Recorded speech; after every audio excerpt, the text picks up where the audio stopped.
So I'm going to show you how to connect your 3.5 millimeter wired headphones to your Galaxy Z Fold 8. Now, obviously, you probably already know that the Z Fold 8 does not have a headphone jack. There's really nowhere to plug this in, and that means you're gonna have to use an adapter.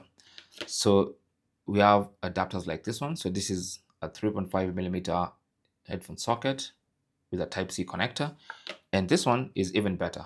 It still has the same Type-C connector which goes into your phone, has the 3.5 millimeter headphone socket, and also this one has a pass-through Type-C port for charging. So you can actually use it while still charging your phone using a charging cable. So this is interesting.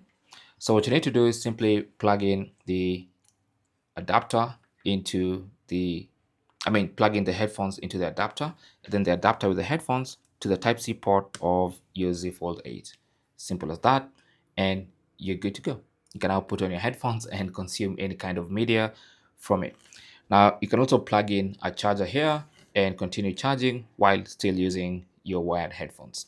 So in case you just moved from a phone that had a 3.5 millimeter headphone jack and you found out that this one doesn't, then you can still use your favorite wired headphones with this phone using adapters. I'm going to leave these two adapters linked in the description so you can check them out. Thanks for watching. Good luck.